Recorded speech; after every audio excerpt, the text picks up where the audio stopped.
Hello students, welcome back to EJO Plus Academy. ഇന്നത്തെ ക്ലാസ്സിൽ നമ്മൾ ഡിസ്കസ് ചെയ്യുന്ന chapter 10 financial planning and management എന്ന് പറയുന്ന ചാപ്റ്ററാണ്.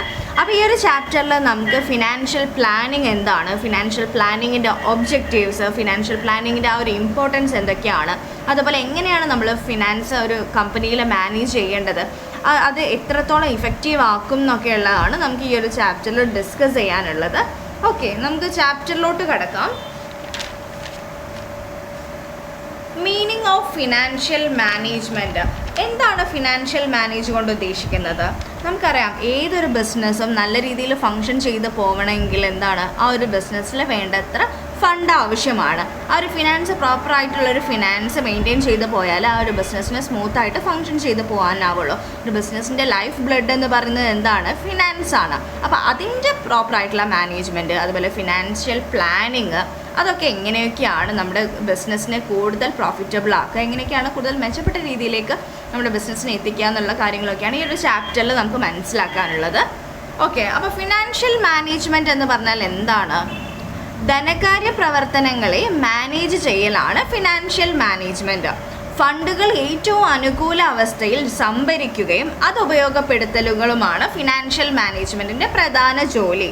അപ്പോൾ നമ്മുടെ ബിസിനസ്സിലുള്ള ഫണ്ടുകൾ പ്രോപ്പറായിട്ടുള്ള രീതിയിൽ മാനേജ് ചെയ്യലും, അത് നമുക്ക് വേണ്ടത്ര ഫണ്ട് നമ്മുടെ ആവശ്യമായിട്ടുള്ള സമയത്തിൽ നമ്മുടെ ബിസിനസ്സിൽ ഫണ്ട് എത്തുന്നുണ്ടോ, ഫണ്ടിൻ്റെ ആ ഒരു ഇൻഫ്ലോ ഔട്ട്ഫ്ലോ അതൊക്കെ മാനേജ് ചെയ്യലാണ് ഈ ഒരു ഫിനാൻഷ്യൽ മാനേജ്മെൻറ്റിൻ്റെ പ്രധാന ജോലി എന്ന് പറയുന്നത്. അപ്പോൾ ഒരു കമ്പനിയെ സംബന്ധിച്ചിട്ട് ആ ഒരു കമ്പനിയുടെ സാമ്പത്തികമായിട്ടുള്ള സ്രോതസ്സുകളെയൊക്കെ നമ്മൾ പ്രൊട്ടക്റ്റ് ചെയ്യുന്നതും, അതുപോലെ നിരീക്ഷിക്കുന്നതും, അതിനെ കൺട്രോൾ ചെയ്യുന്നതും, അങ്ങനെയുള്ള കാര്യങ്ങളൊക്കെ ഡീൽ ചെയ്യുന്നതിനെയാണ് നമ്മൾ ഫിനാൻഷ്യൽ മാനേജ്മെൻറ്റ് എന്നതുകൊണ്ട് ഉദ്ദേശിക്കുന്നത്.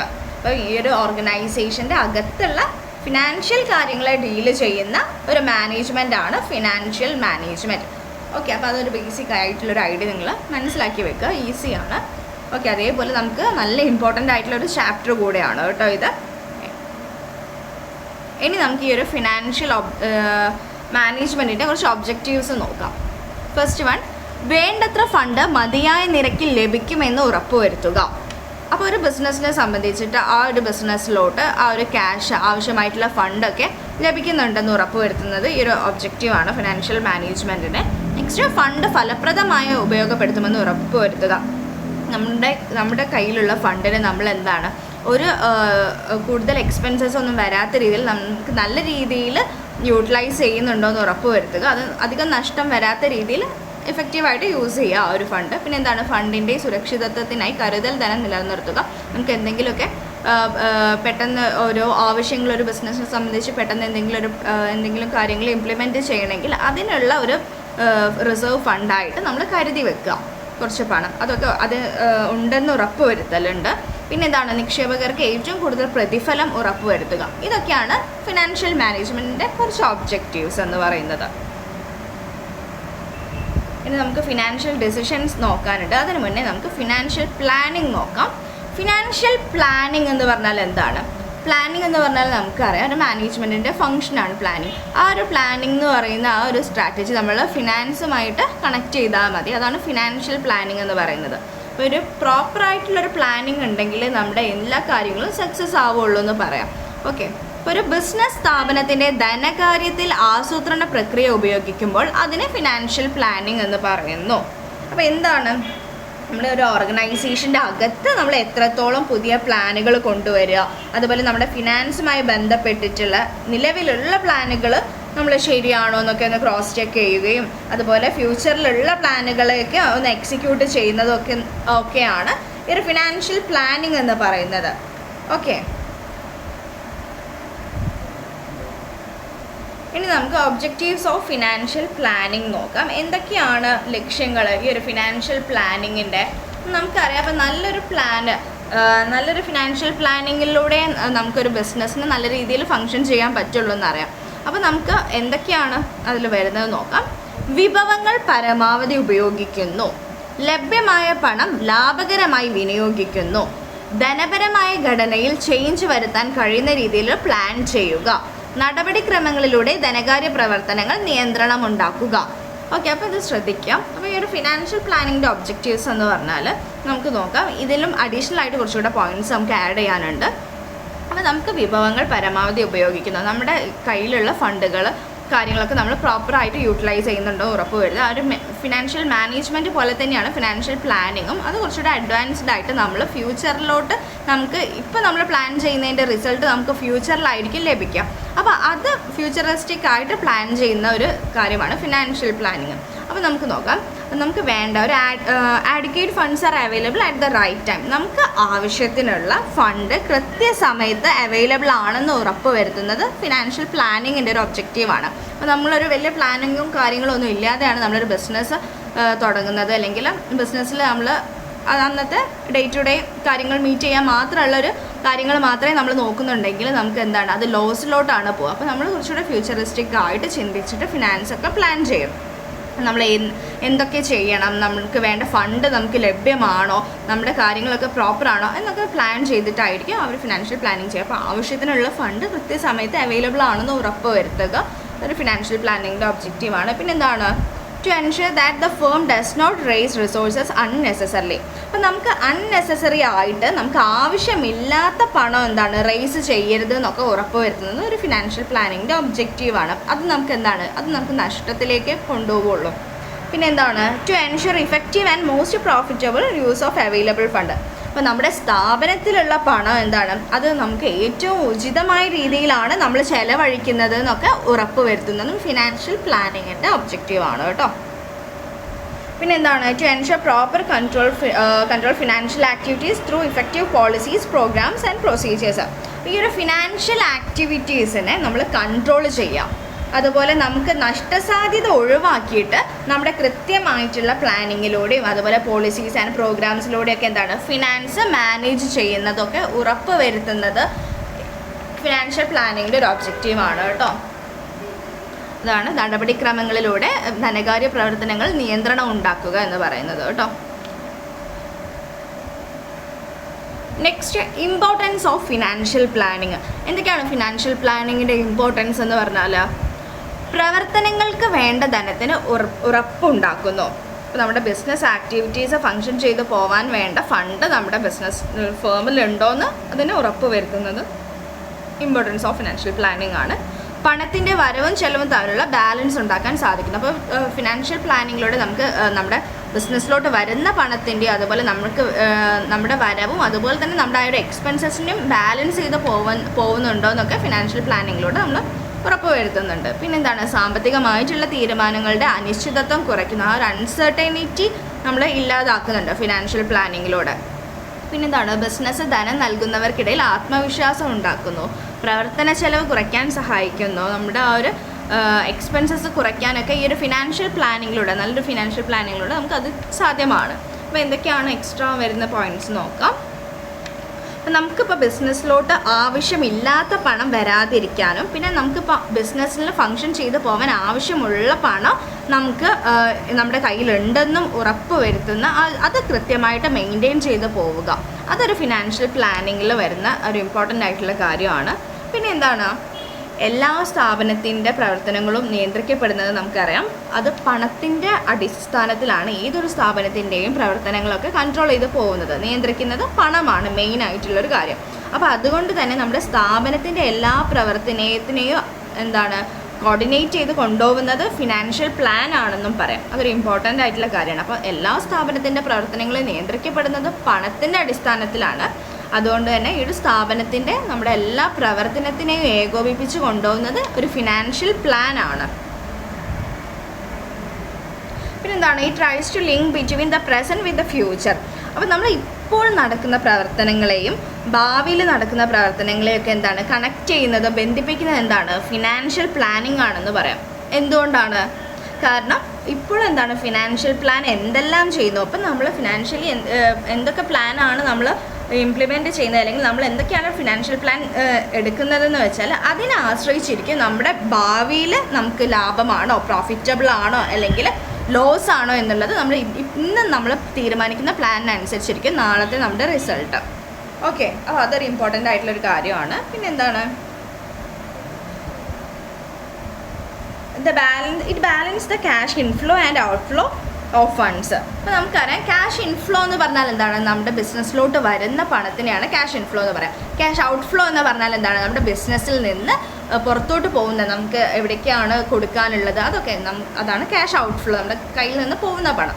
അപ്പോൾ ആ ഒരു ക്യാഷ് ഇൻഫ്ലോ, നമ്മൾ ലാഭം ഏത് വഴിയാണോ വരുന്നത്, അതുപോലെ ക്യാഷ് ഔട്ട്ഫ്ലോ എന്ന് പറഞ്ഞാൽ പണം എവിടെയൊക്കെയാണോ കൊടുക്കുന്നത് എന്ന് മനസ്സിലാക്കിയിട്ട് എന്താണ്, ഒരു കറക്റ്റ് സ്ട്രാറ്റജി മെയിൻറ്റെയിൻ ചെയ്യുകയും അത് മുഖാന്തരം എന്താണ്, നമ്മുടെ സ്ഥാപനത്തിന് ലാഭം നിലനിർത്താൻ സാധിക്കുകയൊക്കെ ചെയ്യും. അപ്പോൾ അതിനെയൊക്കെ മെയിൻറ്റെയിൻ ചെയ്യുക. ആ ഒരു ക്യാഷ് ഇൻഫ്ലോൻ്റെയും ക്യാഷ് ഔട്ട്ഫ്ലോൻ്റെയും ഒക്കെ ഒരു കറക്റ്റായിട്ട് പ്രോപ്പറായിട്ട് മെയിൻറ്റെയിൻ ചെയ്യുന്നതൊക്കെ എന്താണ്, ഫിനാൻഷ്യൽ പ്ലാനിങ്ങിൽ വരുന്നതാണ്. ഓക്കെ, ഇനി നമുക്ക് നോക്കാനുള്ളത് decisions relating to investment, financing and dividend. അപ്പോൾ ആ ഒരു ഡിസിഷൻസ്, ഈ 3 തരം ഡിസിഷൻസ് ആണ് നമുക്ക് ഈ ഒരു ഫിനാൻസിങ്ങിലുള്ളത്. അതിൽ ഏതൊക്കെ ഡിസിഷനാണ്? ഇൻവെസ്റ്റ്മെൻറ്റ് ഡിസിഷൻ ഉണ്ട്, അതുപോലെ തന്നെ ഡിവിഡൻഡ് ഡിസിഷൻ ഉണ്ട്, ഫിനാൻഷ്യൽ ഡിസിഷൻസ് ഉണ്ട്. അപ്പം ഈ ഒരു ഡിസിഷൻസ് എന്തൊക്കെയാണെന്ന് നോക്കാം. ഫസ്റ്റ് വൺ, ഇൻവെസ്റ്റ്മെൻറ്റ് ഡിസിഷൻസ് അഥവാ നിക്ഷേപ തീരുമാനം. അപ്പം 3 തരം ഡിസിഷൻസ് ഏതൊക്കെയാണ്? Investment decision, financial decision and dividend decision. Investment decision എന്ന് പറഞ്ഞാൽ നിക്ഷേപ തീരുമാനം. നിക്ഷേപ തീരുമാനം എന്ന് പറഞ്ഞാൽ നിക്ഷേപകർക്ക് ലാഭം ലഭ്യമാകുന്നതിൽ ഏറ്റവും കൂടുതൽ പ്രതിഫലം കിട്ടത്തക്ക വിധത്തിൽ നിക്ഷേപ മാർഗങ്ങൾ തിരഞ്ഞെടുക്കേണ്ടതുണ്ട്. നിക്ഷേപ തീരുമാനം ദീർഘകാലം ഹ്രസ്വകാലം എന്നിങ്ങനെ 2 രീതിയിൽ എടുക്കാമെന്നുണ്ട്.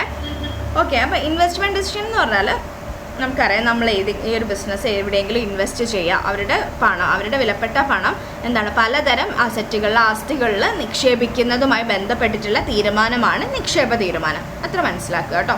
അപ്പോൾ ഈ ഒരു ഇൻവെസ്റ്റ്മെൻറ്റ് ഡിസിഷൻസ് എന്താണ്? ലോങ് ടേം ഇൻവെസ്റ്റ്മെൻറ്റും ഉണ്ട്, ഷോർട്ട് ടേം ഇൻവെസ്റ്റ്മെൻറ്റും ഉണ്ട്. ഈ 2 തരം ഇൻവെസ്റ്റ്മെൻറ്റിലേക്ക് ഇവരുടെ ലാഭം അവർക്ക് കൂടുതൽ പ്രോഫിറ്റബിൾ ആവുന്ന രീതിയിൽ ഇൻവെസ്റ്റ് ചെയ്യുന്നതിനെയാണ് ഇൻവെസ്റ്റ്മെൻറ്റ് ഡിസിഷൻസിൽ വരുന്നത്. ഓക്കെ, നെക്സ്റ്റ് ഡിസിഷനാണ് ഫിനാൻഷ്യൽ ഡിസിഷൻ. ഫിനാൻഷ്യൽ ഡിസിഷൻ എന്ന് പറഞ്ഞാൽ ധനപരമായ തീരുമാനം. ധനപരമായ തീരുമാനം എന്തൊക്കെയാണ്? ധനശേഖരണം, ധനവിനിയോഗം, ലാഭവിതരണം എന്നിവ പോലുള്ള ധനകാര്യ പ്രവർത്തനങ്ങൾ പ്ലാൻ ചെയ്യുക, സംഘടിപ്പിക്കുക, നിയന്ത്രിക്കുക എന്നിവയെല്ലാം അടങ്ങിയാണ് ധനപരമായ തീരുമാനം. അപ്പോൾ ഈ ഒരു ഫിനാൻഷ്യൽ ഡിസിഷൻ എന്ന് പറഞ്ഞാൽ എന്താണ്? നമുക്ക് ഇഷ്യൂ ചെയ്യേണ്ട വിവിധ തരം സെക്യൂരിറ്റികൾ ഉണ്ടാവും. അത് ഏതൊക്കെയാണ്, അതുപോലെ അത് മൂലധന ഘടനയിൽ അവ ഓരോന്നിനുമുള്ള റേഷ്യോ എന്തായിരിക്കണം എന്നൊക്കെ തീരുമാനിക്കലാണ് ഈ ഒരു ഫിനാൻഷ്യൽ ഡിസിഷൻസ്. അതുപോലെ നമുക്ക് ധനശേഖരണം, അതുപോലെ ധനവിനിയോഗം, അതുപോലെ നമ്മുടെ ആ ഒരു ഷെയറൊക്കെ ഡിസ്ട്രിബ്യൂട്ട് ചെയ്യുന്നത് ഏതൊക്കെ പെർസെൻറ്റേജിലാണ് ഷെയർ ഹോൾഡേഴ്സിന് കൊടുക്കേണ്ട ആ ഒരു പോർഷൻ എത്രയാണ്, ആ ഒരു റേഷ്യോ കണക്കാക്കലും, അതുപോലെ നമുക്ക് കൊടുക്കാനുള്ളതും വാങ്ങിക്കാനുള്ളതും അങ്ങനെയുള്ള കാര്യങ്ങളൊക്കെ തീരുമാനിക്കുന്നതാണ് ഈ ഒരു ഫിനാൻഷ്യൽ ഡിസിഷൻ എന്ന് പറയാം. ഇപ്പോൾ നമുക്ക് ഷെയർ ഹോൾഡേഴ്സിൻ്റെ ഫണ്ടോ അതുപോലെ വായ്പകളൊക്കെ കൊടുക്കാനുണ്ടാവില്ലേ, വായ്പാ ഫണ്ടുകളൊക്കെ തമ്മിലുള്ള റേഷ്യോ തീരുമാനിക്കലാണ് ഈ ഒരു ഫിനാൻഷ്യൽ ഡിസിഷൻസ് എന്ന് പറയുന്നത്. ഓക്കെ, നെക്സ്റ്റ് ഡിസിഷനാണ് ഡിവിഡൻഡ് ഡിസിഷൻ. ഡിവിഡൻഡ് തീരുമാനം എന്ന് പറഞ്ഞാൽ എന്താണ്? ആദ്യം നമുക്ക് ഡിവിഡൻഡ് എന്താണെന്ന് നോക്കാം. ഡിവിഡൻഡ് നിങ്ങൾക്ക് അടുത്തൊരു ടോപ്പിക്കായിട്ട് വരുന്നുണ്ട്, എന്നാലും ഞാൻ ഡിവിഡൻഡ് ഇവിടെ നിന്ന് ക്ലിയർ ചെയ്യുകയാണ്. ഡിവിഡൻഡ് എന്ന് പറഞ്ഞാൽ നമുക്കറിയാം, ഇപ്പോൾ ഏതൊരു ബിസിനസ് സ്ഥാപനം എടുക്കുകയാണെങ്കിലും ആ ഒരു ഓർഗനൈസേഷനിൽ ഒരു 100ഓളം ഷെയർ ഹോൾഡേഴ്സ് ഉണ്ടാവും. അപ്പോൾ ഈ ഒരു ഷെയർ ഹോൾഡേഴ്സിനൊക്കെ ഈ ഷെയർസ് കയ്യിലുള്ളവരെയാണ് നമ്മൾ ഷെയർ ഹോൾഡേഴ്സ് എന്ന് പറയാം. അപ്പോൾ ഈ ഒരു ഷെയർ ഹോൾഡേഴ്സിന് നമ്മൾ മാസം തോറും ആ ഒരു ബിസിനസ്, ആ ഒരു ഓർഗനൈസേഷൻ്റെ പ്രോഫിറ്റിൻ്റെ ഒരു വിഹിതം നമ്മൾ കൊടുക്കുന്നുണ്ട്. ഇതിനാണ് നമ്മൾ ഡിവിഡൻഡ് എന്ന് പറയുന്നത്. ഓക്കെ, അപ്പോൾ അത് റിലേറ്റ് ചെയ്തിട്ടുള്ള ഡിസിഷനാണ് ഡിവിഡൻഡ് ഡിസിഷൻ. ഇപ്പോൾ ഒരു കമ്പനിയുടെ ലാഭം ഓഹരി ഉടമയാണ് ഷെയർ ഹോൾഡേഴ്സ്, ഓഹരി ഉടമകൾക്ക് നൽകണം. അപ്പോൾ അത് ബിസിനസ്സിൽ തന്നെ നിലനിർത്തുകയും വേണം. അപ്പോൾ എന്ന ഫിനാൻഷ്യൽ മാനേജ്മെൻറ്റ് തീരുമാനത്തെയാണ് ഡിവിഡൻഡ് ഡിസിഷൻ എന്ന് പറയാം. അപ്പോൾ ഓഹരി ഉടമകൾക്ക്, ഷെയർ ഹോൾഡേഴ്സിന് കൊടുക്കേണ്ട ആ ഒരു പോർഷനും അതുപോലെ തന്നെ നമ്മുടെ ബിസിനസ്സിൽ തന്നെ നിലനിർത്തേണ്ടത് കുറച്ച് നമ്മൾ റീറ്റെയിൻഡ് ഏർണിങ്സ് ആയിട്ട് നമ്മൾ ബിസിനസ്സിൽ തന്നെ എല്ലാം നമ്മൾ കൊടുക്കാതെ നമ്മുടെ പ്രോഫിറ്റിൻ്റെ ഒരു ഭാഗം ഡിവിഡൻഡായിട്ട് നൽകുകയും അതുപോലെ തന്നെ അടുത്തൊരു പോർഷൻ നമ്മുടെ ബിസിനസ്സിൽ തന്നെ റിട്ടേൺ നിലനിർത്തുകയും ചെയ്യും. അപ്പോൾ അതിനെയൊക്കെ തീരുമാനിക്കുന്നതിനെയാണ് നമ്മൾ ഡിവിഡൻഡ് ഡിസിഷൻ എന്ന് പറയുന്നത്. അപ്പോൾ 3 തരം ഡിസിഷനാണുള്ളത്: investment decision, financial decision and dividend decision. Financial planning പറഞ്ഞു, ഒബ്ജക്റ്റീവ്സ് പറഞ്ഞു, അതുപോലെ ഫിനാൻഷ്യൽ പ്ലാനിങ്ങിൻ്റെ ഇമ്പോർട്ടൻസും പറഞ്ഞു. മെറിറ്റ്സ് ഓഫ് ഫിനാൻഷ്യൽ പ്ലാനിങ് പറഞ്ഞില്ല. ഫിനാൻഷ്യൽ പ്ലാനിങ്ങിൻ്റെ മെറിറ്റ്സ് എന്തൊക്കെയാണ്? സിമ്പിളായിരിക്കണം. നമ്മുടെ ഫിനാൻഷ്യൽ പ്ലാൻ എന്താണ്? സിമ്പിളായിരിക്കണം. അതുപോലെ ഒരു മുൻവിധിയോട് കൂടി ഉണ്ടാക്കണം. അപ്പോൾ നമ്മൾ എന്താണ് ഫ്യൂച്ചറിലായിരിക്കും അതിൻ്റെ റിസൾട്ട് വരുന്നതുകൊണ്ട് എന്താണ് നമ്മൾ ആദ്യം ഒന്ന് കുറച്ച് പ്രെഡിക്റ്റബിൾ ആയിരിക്കണം. ഇത് നമുക്ക് ഈ ഒരു പ്ലാൻ വർക്കൗട്ട് ആവും, അതുപോലെ ഇത് നമുക്ക് പ്രോഫിറ്റബിൾ ആയിരിക്കണം. ആ ഒരു മുൻവിധിയോട് കൂടി ആയിരിക്കണം നമ്മൾ ഈ ഒരു ഫിനാൻഷ്യൽ പ്ലാനിങ് ഉണ്ടാക്കുക. അതുപോലെ എന്താണ് മാറ്റം വരുത്താൻ പറ്റുന്നതായിരിക്കണം. അപ്പോൾ പ്ലാനിൽ ചേഞ്ച് വരുത്താം. ഇപ്പോൾ സപ്പോസ് നമ്മുടെ ഫിനാൻഷ്യൽ പ്ലാനിങ് അത്ര പ്രോപ്പർ, അത്ര ഇഫക്റ്റീവ് അല്ലെങ്കിൽ നമ്മൾ എന്താണ് ആ ഒരു പ്ലാനിൽ ചെറിയ ചേഞ്ച് വരുത്തണം. എന്നിട്ട് കൂടുതൽ പ്രോഫിറ്റബിൾ ആക്കാൻ നോക്കണം. അപ്പോൾ അത് ചേഞ്ച് വരുത്താൻ പറ്റുന്നൊരു പ്ലാൻ ആയിരിക്കണം. പിന്നെ എന്താണ് മറ്റു മാർഗ്ഗങ്ങൾ ആസൂത്രണത്തിൽ ഉണ്ടായിരിക്കണം. കൂടുതൽ ടെക്നിക്സും കാര്യങ്ങളൊക്കെ ഈ ഒരു പ്ലാനിങ്ങിൽ ഇൻക്ലൂഡഡ് ആയിരിക്കണം. ഇതൊക്കെയാണ് ഫിനാൻഷ്യൽ പ്ലാനിങ്ങിൻ്റെ മെറിറ്റ്സ്. ഇനി നമുക്ക് നോക്കാനുള്ളത് ടൈപ്സ് ഓഫ് ക്യാപിറ്റൽ റിക്വയർമെൻറ്റ്. അപ്പോൾ ടൈപ്സ് ഓഫ് ക്യാപിറ്റൽ റിക്വയർമെൻറ്റ് എന്ന് പറഞ്ഞാൽ എന്തൊക്കെയാണ്? ബിസിനസ്സുകൾക്ക് ആവശ്യമായ മൂലധനത്തിൽ സ്ഥിര മൂലധനം, പ്രവർത്തന മൂലധനം എന്നിങ്ങനെ രണ്ടായി തരംതിരിക്കുന്നു. അപ്പം ക്യാപിറ്റൽ എന്ന് പറഞ്ഞാൽ എന്താണ്? നമുക്കറിയാം ക്യാപിറ്റൽ എന്ന് പറഞ്ഞാൽ എന്താ? ഒരു ബിസിനസ് തുടങ്ങാൻ ആവശ്യമായ പണത്തെയാണ് നമ്മൾ ക്യാപിറ്റൽ, ഒരു ബിസിനസ്സിൻ്റെ ക്യാപിറ്റൽ എന്ന് പറയാം. ഒരു ബിസിനസ് സ്റ്റാർട്ട് ചെയ്യാൻ വേണ്ട ആ ഒരു ക്യാഷ്, ആ ഒരു പണത്തിനെയാണ് നമ്മൾ ക്യാപിറ്റൽ എന്ന് പറയാം. അപ്പോൾ നമുക്കറിയാം ഏതൊരു ബിസിനസ്സിനും എന്താണ് അവർക്ക് അസറ്റ് വാങ്ങിക്കാനാണെങ്കിലോ അല്ലെങ്കിൽ ബിസിനസ് ആക്ടിവിറ്റീസ് നടത്തിക്കൊണ്ട് പോകാനാണെങ്കിലൊക്കെ എന്താണ് പണം അത്യാവശ്യമാണ്. അപ്പോൾ ഈ ഒരു ക്യാപിറ്റലിന് എന്താണ് മെയിനായിട്ട് രണ്ട് തരത്തിലുള്ള അസറ്റിലാണ് അവർക്ക് ഇൻവെസ്റ്റ് ചെയ്യേണ്ടി വരിക. അതാണ് ഫിക്സഡ് അസറ്റും അതുപോലെ fixed asset or fixed capital അല്ലെങ്കിൽ കറൻറ്റ് അസറ്റ്. അപ്പോൾ ഇതിനെയാണ് നമുക്ക് ഈ ഒരു ഇതിൽ ക്ലിയർ പഠിക്കാനുള്ളത്, ഫിക്സഡ് ക്യാപിറ്റലും വർക്കിംഗ് ക്യാപിറ്റലും. അപ്പോൾ ഫിക്സഡ് ക്യാപിറ്റൽ എന്താണെന്ന് നോക്കാം. സ്ഥിര മൂലധനം. സ്ഥിര മൂലധനം എന്ന് പറഞ്ഞാൽ എന്താണ്? ദീർഘകാല നിക്ഷേപമാണ് സ്ഥിര മൂലധനം. ഭൂമി, കെട്ടിടം, ഫർണിച്ചർ തുടങ്ങിയ ശാശ്വത സ്വത്തുക്കൾ വാങ്ങാനുള്ളതാണ് ഈ ഒരു ഫിക്സഡ് ക്യാപിറ്റൽ കേട്ടോ. അപ്പോൾ ദീർഘകാലം പദ്ധതികൾക്ക് സ്ഥിര മൂലധനം ഉപയോഗിക്കേണ്ടി വരും. ഇത്തരം നിക്ഷേപങ്ങൾ കൊണ്ടുള്ള ഗുണം ലഭിക്കുന്നത് എപ്പോഴാണ്? ഭാവിയിലാണ്.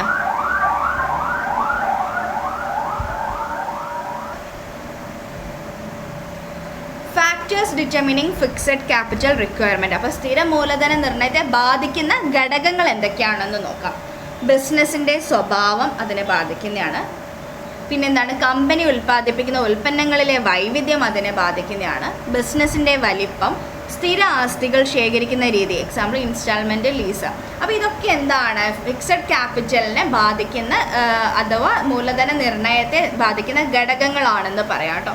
അപ്പോൾ ഒരു ബിസിനസ്സിൻ്റെ സ്വഭാവം അറിഞ്ഞിരിക്കണം. അപ്പോൾ അതെന്ത് ബിസിനസ്സാണോ അല്ലെങ്കിൽ അതൊരു കരിയർ ഓറിയൻറ്റഡ് സ്ഥാപനമാണ് എന്ന് നമ്മൾ വിശദമായിട്ട് പഠിക്കണം. അതുപോലെ തന്നെ നമ്മുടെ പ്രൊഡക്റ്റ്, നമ്മളിപ്പോൾ ഒരു പുതിയൊരു പ്രൊഡക്റ്റ് ഉൽപ്പാദിപ്പിക്കുകയാണെങ്കിൽ ആ ഒരു പ്രൊഡക്റ്റിൻ്റെ ആ ഒരു വേരിയേഷൻസ്, അതുപോലെ നമ്മുടെ ബിസിനസ്സിൻ്റെ ആ ഒരു സൈസിനെ പറ്റിയിട്ടുള്ളൊരു ധാരണ ഉണ്ടാവണം. അതുപോലെ നമ്മുടെ ആ ഒരു സ്ഥിര ആസ്തികൾ ശേഖരിക്കുന്ന രീതികൾ എങ്ങനെയൊക്കെയാണെന്ന് നോക്കണം. ഇതൊക്കെ എന്താണ് ഫിക്സഡ് ക്യാപിറ്റൽ സ്ഥിര മൂലധന നിർണ്ണയത്തെ ബാധിക്കുന്ന ഘടകങ്ങൾ ആണെന്ന് പറയാം കേട്ടോ. ഇനി നമുക്ക് നോക്കാനുള്ളത് വർക്കിംഗ് ക്യാപിറ്റൽ ആണ്. അപ്പോൾ വർക്കിംഗ് ക്യാപിറ്റൽ എന്ന് പറഞ്ഞാൽ എന്താണ്? കമ്പനിയുടെ മൂലധന നിക്ഷേപത്തിൽ നിന്നും എളുപ്പം പണമാക്കി മാറ്റാവുന്ന വിഭാഗമാണ് പ്രവർത്തന മൂലധനം. അതിന് എക്സാമ്പിളാണ് സ്റ്റോക്ക്, കിട്ടാനുള്ള കടം, ക്യാഷ്, ബാങ്ക് ബാലൻസ് തുടങ്ങിയവയാണ് ഇതിന് എക്സാമ്പിൾസ്. അപ്പോൾ വർക്കിംഗ് ക്യാപിറ്റൽ എന്ന് പറഞ്ഞാൽ എന്താണ്? ഒരു ബിസിനസ്സിൻ്റെ ഡേ ടു ഡേ ആക്ടിവിറ്റീസ് ഇല്ലേ, ദിവസേനയുള്ള ആവശ്യങ്ങൾക്കായിട്ട് നമ്മൾ ഉപയോഗപ്പെടുത്തുന്ന ക്യാഷിനെയാണ് വർക്കിംഗ് ക്യാപിറ്റൽ എന്ന് പറയുന്നത്. അപ്പോൾ അതിന് എക്സാമ്പിൾസ് എന്തൊക്കെയാണ് വർക്കിംഗ് ക്യാപിറ്റൽ? നമുക്ക് electricity bill, rent, salary, stock. അപ്പോൾ നമുക്ക് സ്റ്റോക്കൊക്കെ എപ്പോഴും എടുക്കേണ്ടതായിട്ട് വരും. അതൊക്കെ എന്താണ് working capital. Day to day ബേസിസിൽ സ്റ്റോക്ക് പർച്ചേസ് ചെയ്യുന്നതൊക്കെ അതൊക്കെ എന്താണ് വർക്കിംഗ് ക്യാപിറ്റൽ വരുന്നതാണ്. ഓക്കെ. അപ്പോൾ ഒരു കമ്പനിയുടെ മൂലധന നിക്ഷേപത്തിൽ നിന്ന് എളുപ്പം നമുക്ക് എന്താണ് പെട്ടെന്ന് ക്യാഷായിട്ട് കൺവേർട്ട് ചെയ്യാൻ പറ്റുന്ന ഒരു വിഭാഗം ഒരു ക്യാപിറ്റലാണ് വർക്കിംഗ് ക്യാപിറ്റൽ. ഓക്കെ. അപ്പോൾ അത് മറ്റൊരു രീതിയിൽ പറയുകയാണെങ്കിൽ എന്താണ്? ബിസിനസ് അവരുടെ കറൻറ്റ് അസറ്റിൽ ഇൻവെസ്റ്റ്മെൻറ്റ് ചെയ്യുകയാണെങ്കിൽ അതിനെ നമ്മൾ വർക്കിംഗ് ക്യാപിറ്റൽ എന്ന് പറയാം. ഒന്നുകൂടെ റിപ്പീറ്റ് ചെയ്യാം. ബിസിനസ്സിൽ അവരെന്താണ് അവരുടെ കറൻറ്റ് അസറ്റിലാണ് ഇൻവെസ്റ്റ്മെൻറ്റ് ചെയ്യുന്നതെങ്കിൽ അതിനെയാണ് നമ്മൾ വർക്കിംഗ് ക്യാപിറ്റൽ എന്ന് പറയാം. ഏതൊക്കെയാണ് കറൻറ്റ് അസറ്റ് എന്ന് പറഞ്ഞാൽ? നമ്മുടെ cash in hand, cash at bank, bills receivable, debtors, prepaid expenses, ഇതൊക്കെ എന്താണ് നമ്മുടെ കറൻറ്റ് അസറ്റ്സ് ആണ്. ഇനി നോക്കുക, factors determining working capital requirement. പ്രവർത്തന മൂലധന നിർണ്ണയത്തെ ബാധിക്കുന്ന ഘടകങ്ങൾ എന്തൊക്കെയാണ്? ബിസിനസ്സിൻ്റെ സ്വഭാവം. ചില ബിസിനസ്സുകൾക്ക് എന്താണ്, കുറച്ച് സാധനങ്ങളെ സ്റ്റോക്ക് ചെയ്യേണ്ടി വരും. ഓക്കെ, ചില ബിസിനസ്സിൽ എന്താണ്, കുറേ സാധനങ്ങൾ സ്റ്റോക്ക് ചെയ്യേണ്ടി വരും. അപ്പോൾ ആ ഒരു ബിസിനസ്സിൻ്റെ സ്വഭാവം മനസ്സിലാക്കുക. പിന്നെ എന്താണ്, ബിസിനസ്സിൻ്റെ വലിപ്പത്തിനെ പറ്റിയൊരു ധാരണ ഉണ്ടാവുക, ആ ഒരു സൈസ്. പിന്നെന്താണ്, ഉൽപ്പാദനത്തിനും വിപണനത്തിനും ഇടയിലുള്ള സമയദൈർഘ്യം. ബിസിനസ്സിൻ്റെ കടമായി സാധനങ്ങൾ നൽകുമ്പോൾ കൂടുതൽ മൂലധനം ആവശ്യമാണ്. പിന്നെ അസംസ്കൃത വസ്തുക്കളുടെ വില നിലവാരത്തിലെ മാറ്റം. ഇതൊക്കെ എന്താണ്, നമ്മുടെ വർക്കിംഗ് ക്യാപിറ്റലിനെ ഡിറ്റർമൈൻ ചെയ്യുമ്പോൾ ശ്രദ്ധിക്കേണ്ട കാര്യങ്ങളാണ്, ഘടകങ്ങളാണ്.